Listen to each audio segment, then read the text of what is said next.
Hey guys, how's it going? I recorded this audio log a couple times now. I'm getting really tired of it, but my editing skills suck, and sometimes I'm a perfectionist, so I have to do things right. Well, to the left will be the Master Chief, to the right would be Spartan Locke, and then a few more to the right, hidden, would be a guy with the hat, which is the guy speaking in Hunt the Truth, 01, and Primer, which is 00. Enjoy, guys. This is going to be some crazy stuff that's going on in this video. And at the end, I will have some special video for you guys to watch. Enjoy, guys. Have some fun, and comment below.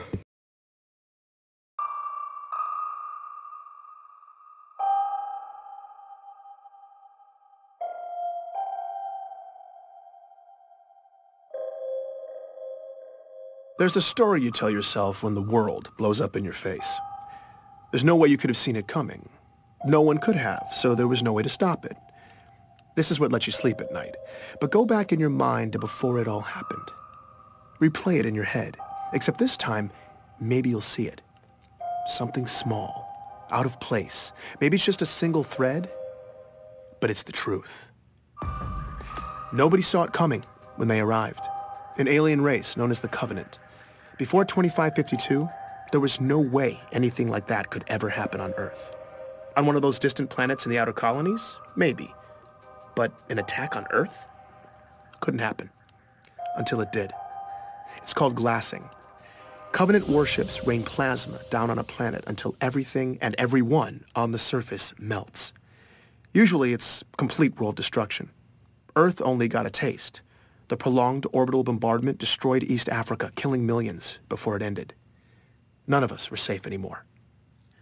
But something else happened that day too. Or someone. You've heard the eyewitness accounts. Every skeptic has seen the footage. I was there, and yet still to this day, it's unbelievable. A massive man in green armor appeared seemingly out of nowhere in New Mombasa, performed superhuman feats to single-handedly repel a global invasion, and then disappeared? This was the Master Chief. The Unified Earth Government's military body, the UNSC, eventually released a statement.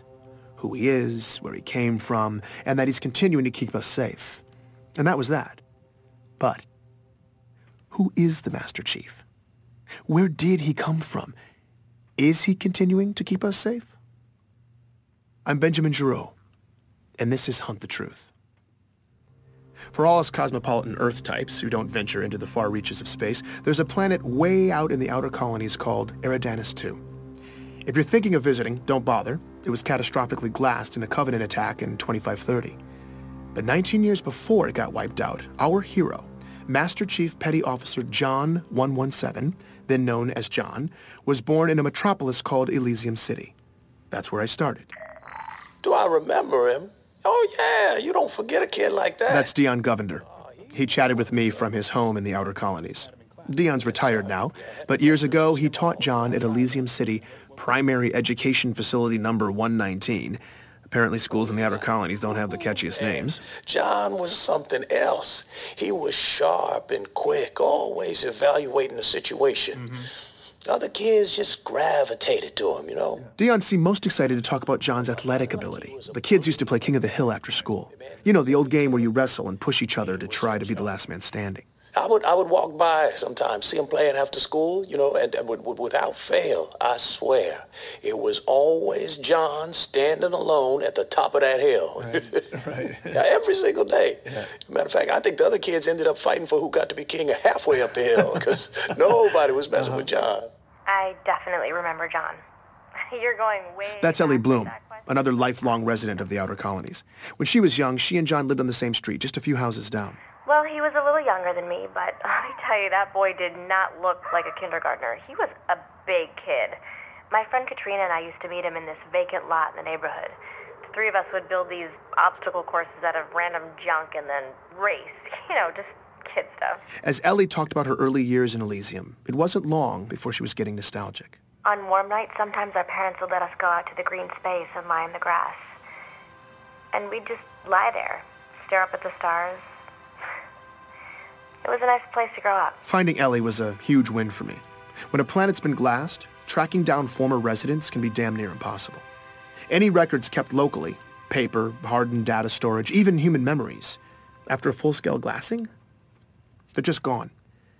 Thankfully, though, the Office of Naval Intelligence, or ONI, had furnished me with a list of interviewees. That's how I'd gotten Dion. But I wanted to go the extra mile with this story, so I'd hit up some of my old connections in the outer colonies looking for more sources. Ellie was my only hit so far. Did you keep in touch with John? No, I wasn't allowed to use Waypoint much when I was little. But I did keep in touch with Katrina. We still talk, actually. You know, she probably remembers John. I'm gonna tell her I talked to you. Wait, what was this for again? It's a military thing? Oh, no, John is the Master Chief. What? He's Yeah, John became the Master Chief. like the Master Chief? Yep. Oh my God, no way, are you serious? I'm not kidding you, I'm telling my you. God, that's crazy. Ellie lost her mind for a few minutes. I guess it's not every day you find out that your childhood playmate saved the galaxy. Oh my God, now I'm definitely telling Katrina. I mean, she is gonna freak out. All right, so maybe Ellie wasn't going to be much help. I needed more of the young warrior angle. Here's Dion Tell you again. the boxing story. No, what's that? Okay, so. Not yet. I taught the primary kids, you know, right? But I also ran this boxing league at the high school. Uh-huh. Now, second week, we're doing drills in the gym.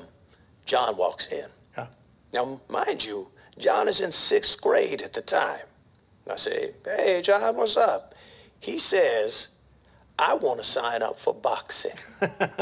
And I say, John, you're 12. You know, what are you talking about? But John was adamant. But I look at him and he ain't leaving. Right. So I said, okay, what the hell? Figure let it be a formative lesson for the kid. I don't know what it, so I put him in the ring with one of the smaller guys.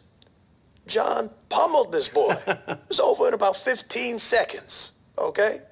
So, well, all right, well, I put him in with this bruiser. Now, a real good fighter, Yeah. okay?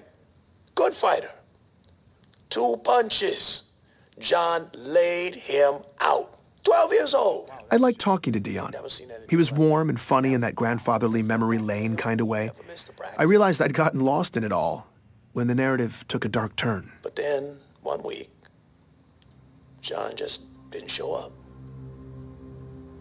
It was 25-24. John was 13. That's when the nightmare of the insurrection that had been plaguing the outer colonies finally landed on John's community. Under pressure from UNSC troops, the rebels were on their last leg, desperately seizing territory in the region and launching paranoid inquisitions to find spies. Civilian abductions and interrogations became commonplace. They would just, question you.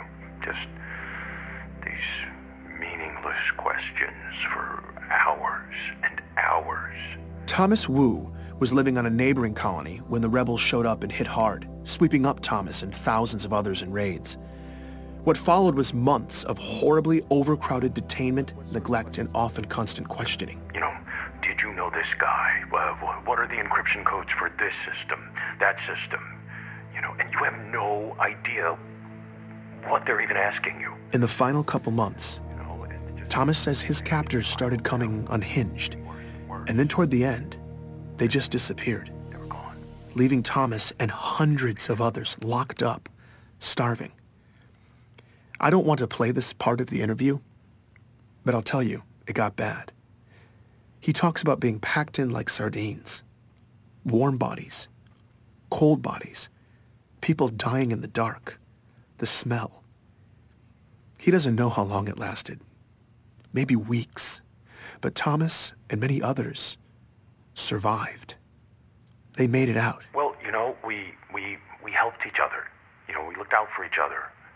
You know, and I mean that was the only way. We made it through to the liberation, and then we left.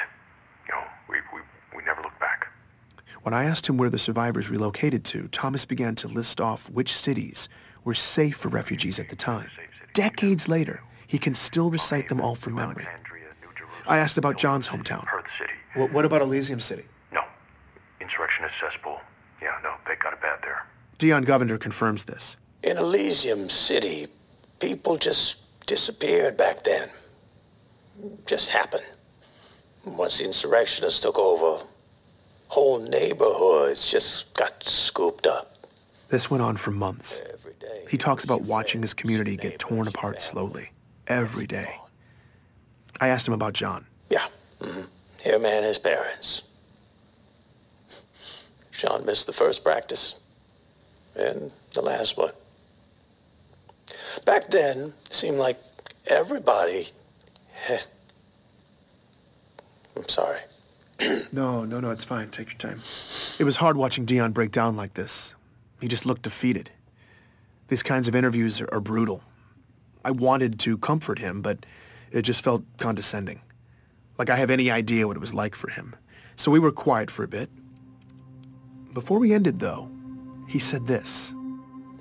I think that if anything good can be said to have come from all of this, it's that everyone who went through it can know that their struggle wasn't for nothing. When you have a young man who can rise up from something like this and do what John has done, he honors all of us. Dion believed in John the way the rest of us believe in the Master Chief. He made it seem like this tragedy that shaped him was almost necessary.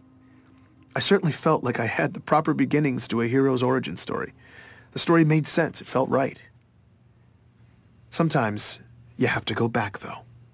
Look again, because maybe you'll see something small, out of place, that single thread. Later that evening, after my interview with Dion, I was pretty drained, so I spent some time sifting through a bunch of file boxes. I'd paid this scavenger in the outer colonies to dig around and send over any Elysium City documents she could find. The only local government records left were hard copies, but I took them anyway. I was sorting through a messy box of local census registries when I stumbled across John's name. One line of basic information, printed out in black and white. That's when I saw it. A single letter next to his name. D. I was staring at an official document that said quite plainly that in 2517, John died at 6 years old. Please join me for the next episode of Hunt the Truth.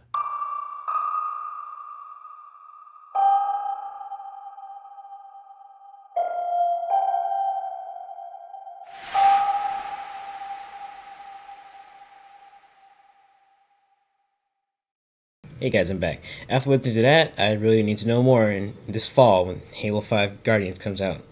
So I'm about to play this video clip which just came out on Xbox official YouTube channel. So enjoy! Thanks for watching, guys. Peace.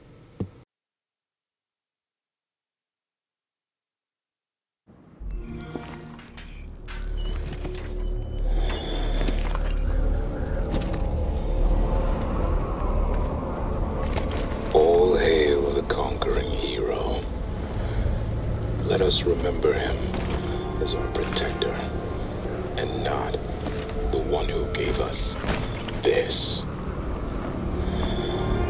As our savior, and not our betrayer. Let us see him forever as you, and not as you. All hail the conquering hero. The one who was supposed to save us all. But now I must save us from you.